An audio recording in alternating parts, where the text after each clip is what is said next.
He dropping facts.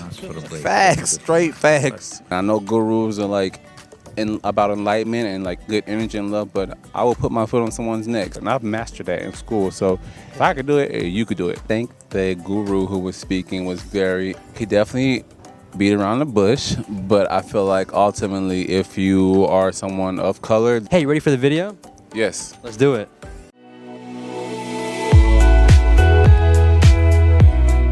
Conscious practice.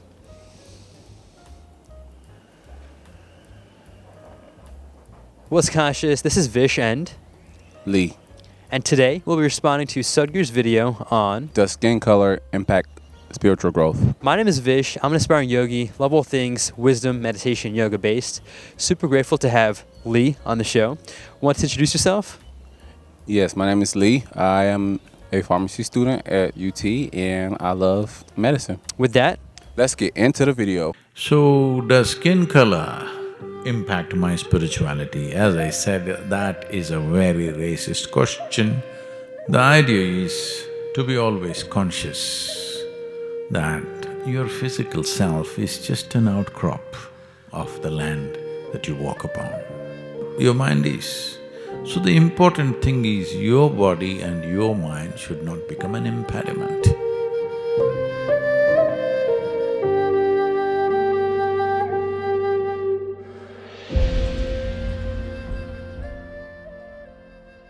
This question is from Isabel. Sadhguru, I heard you speaking about the impact of wearing clothes with different colors. Also, the monks in Isha and India wear orange as it helps in their spiritual journey. I want to ask a question if wearing certain colors can impact our spiritual growth. What is the impact of the color of the skin on our spiritual journey? This is a racist question.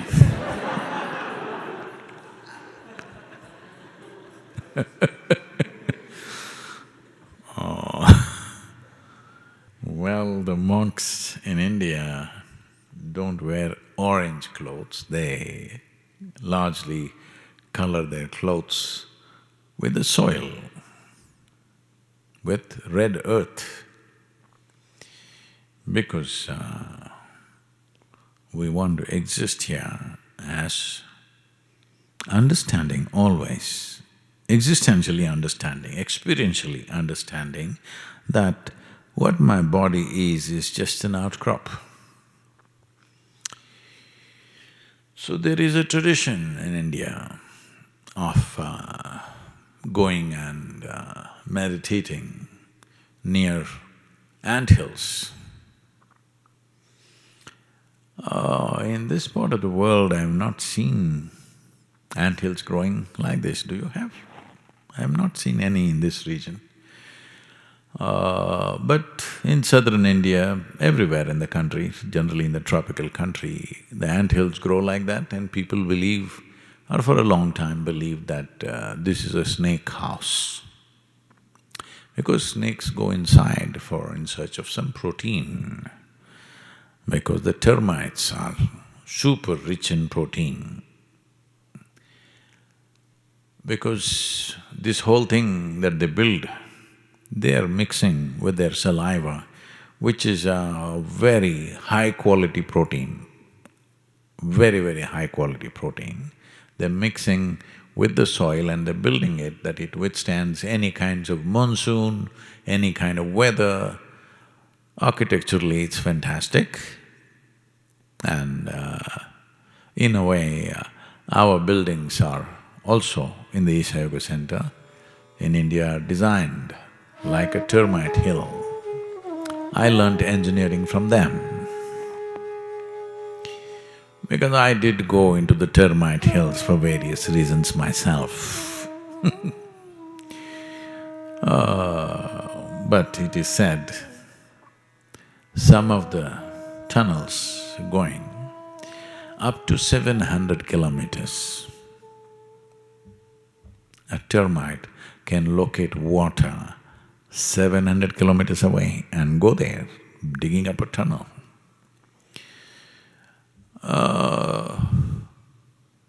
A lot of people who don't have any water divining capabilities have this tendency to believe where there is a termite hill, there will be water, and they dig wells near a termite hill, but it could be 700 kilometers away. It's happened to quite a few people that they did not find any water. Sometimes it is true. So, the idea is to be always conscious that your physical self is just an outcrop of the land that you walk upon.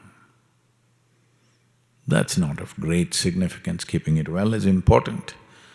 Keeping it well is important not to flaunt to other people, but keeping it well is important so that it doesn't come in your way. It doesn't come in your way means, if your body becomes troublesome because of, let's say, some health issue, then 100% of your attention will be only on that body. Taking care of the body will be 100% of your time and life. So keeping the body in such a way, if you sit here, you're not even aware that it's here. Otherwise, the various compulsive cycles in the body will keep you busy all the time. You should have seen the initial arguments when I came to this country and I said, the sessions are 3 hours long. They said, no way, our bladder capacity is only 1.5 hours. We need a break, otherwise we can't do it. Well, after the second day, nobody asked for a break, that's a different matter. But first day when they come, they say, no, this looks tyrannical, 3 hours, no toilet. Why did they build so many if we cannot go and use it? Toilets are not built for you to use it by choice. When the body's compulsions demand, we use it. But when the compulsive cycles are too short, then this keeps you busy all the time. Eating, toilet, relieving yourself endlessly, this will keep you busy. But once a certain ailment or pain or something manifests in the body, it will keep you 100% busy. So keeping it well is not about showing it off to somebody, how my body is. Keeping it well is, it's not in your way, it's not an impediment, it's a platform upon which you can stand. The same goes for the mental structure, and mental structures, which I know many people will start an argument on this, but your mental structure and your physical structures are very connected. If you keep your physical structure and the cycles in the body at a certain level of stability, psychological stability is a kind of a consequence. Well, people will argue because they think mind is a separate world by itself. Yes, their mind is. Because it's a separate mind, it's a separate world, it's not here. But your brain is also body, isn't it?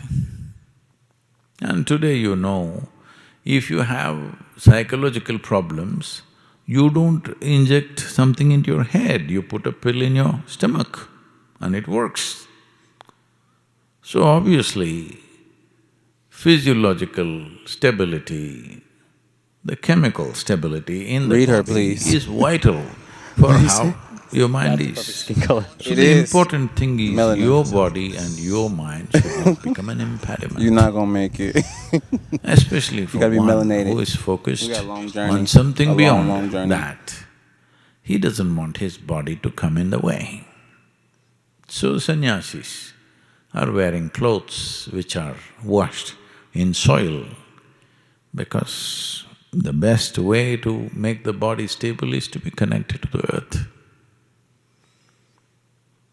Today, various quasi-sciences are coming up and they say people are sleeping with a copper wire attached to their big toe and earth it in the ground and all kinds of things. All you have to do is, maybe in this country, in this kind of weather, you cannot really walk barefoot all over the place, but at least indoors, you walk barefoot. At least indoors. That's not really earth, so much is in between you and earth, but at least there, because still there is a benefit. So this is like earth covering yourself, because your clothing has the quality of the earth and it connects you in so many ways. Keeps your body aside and you're always conscious that your body is a part of this earth. So even when death comes, you don't have a great amount of struggle because you know anyway it was a part of this always. But in your head you can imagine things just to stop that imagination. So does skin color impact my spirituality? As I said, that is a very racist question. But now anyway you ask, so why should I miss the opportunity?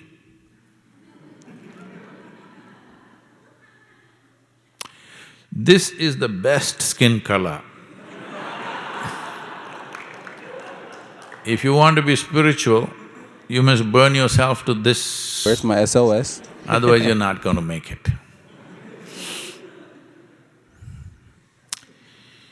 So based on skin color, will you get there or not? It's like this. I was, the other day, 2 days ago, I was driving out near Fall Creek Fall and two guys, little soaked up in mud, and they suddenly came out of the forest. They had parked their truck somewhere close by and they came towards the truck. Then I saw they were carrying crossbow, they had arrows and a crossbow. So they're hunters. When I looked at them, the first thing, the way they were soaked in earth, because they've been lying there somewhere and previous night there has been rains in the area, so they're all kind of a little damp with that. It reminded me of my days in the forest. Well, I never took a crossbow because I had no intention of hunting, but just being in the forest. After a week, these guys were out just for a couple of hours or maybe a few hours. I was out there for weeks. When I came back, soil was everywhere, You had to come and clean your ears, your nostrils and everything because earth will soak into you. But they had crossbows. Let's say these two guys, next time they went hunting in the month of December, they got lost. The game warden had told them, when you get lost, don't worry. If you get lost in the mountains, don't worry, just fire 3 shots in the air. I will come and find you. So they got lost and they fired 3 shots. Nothing happened. They left another 15 minutes, fired 3 more. Nothing happened. Another 15 minutes, they fired 3 more. Nothing happened. Then they got desperate. Then one guy said, I have only 3 arrows left.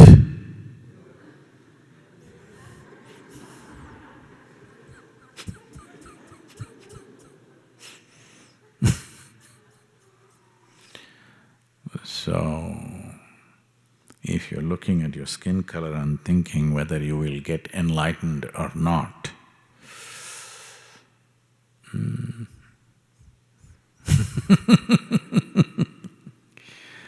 well, you're really not even going skin deep, This is the color of the skin is not even skin deep, It's too much surface. Don't stay there. You need to get a little deeper than that. So So Lee, what are your first thoughts after watching this video?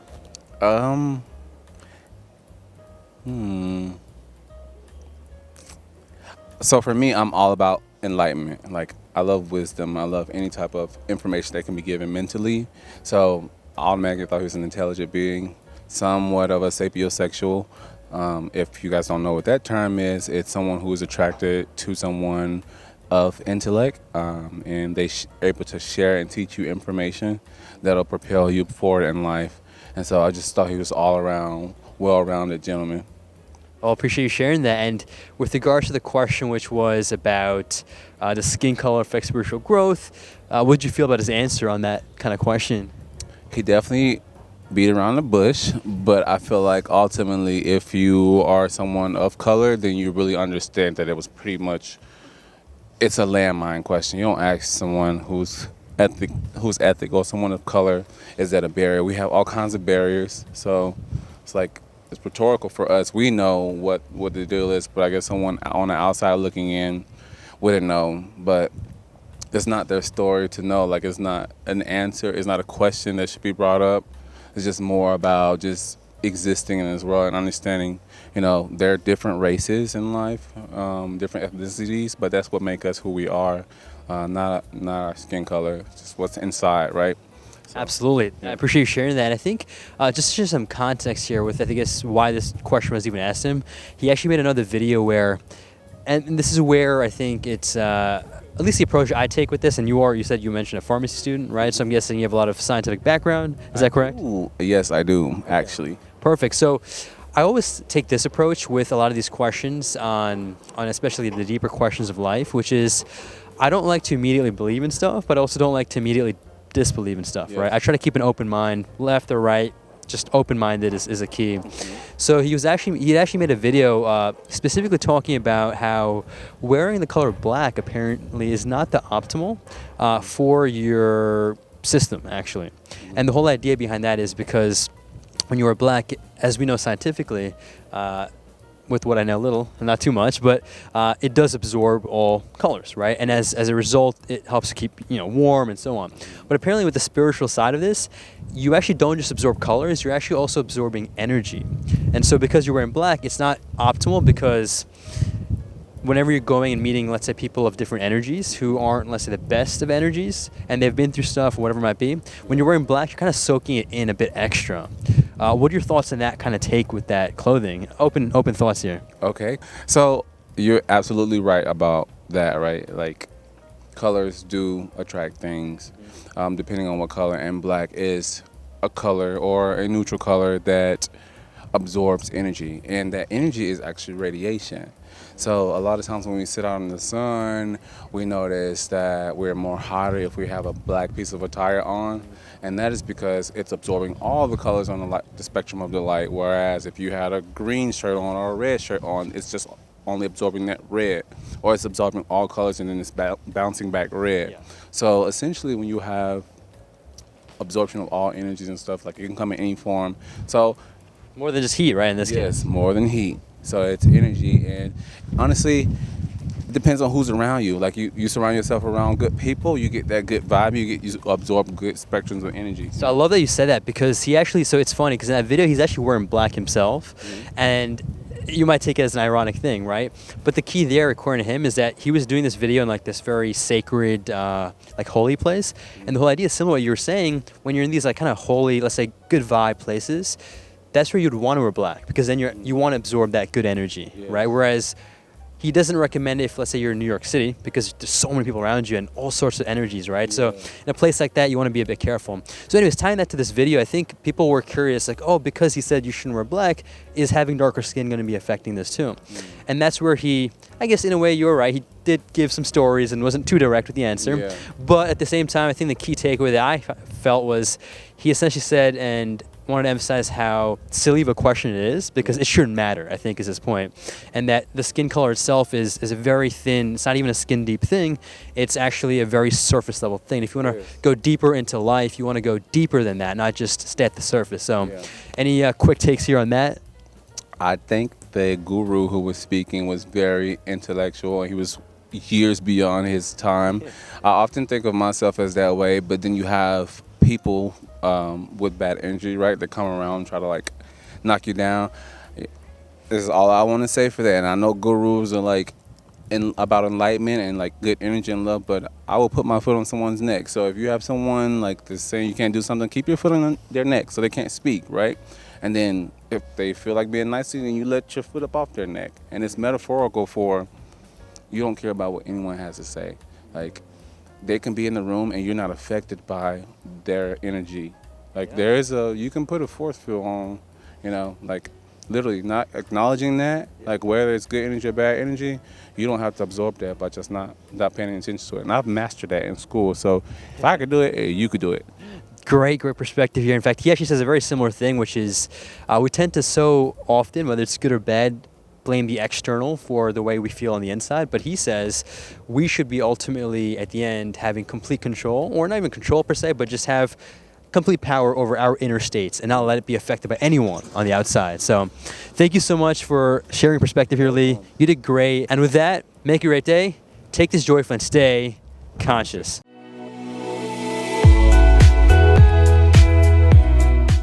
Awesome job. You did great. Lee, peace. Perfect.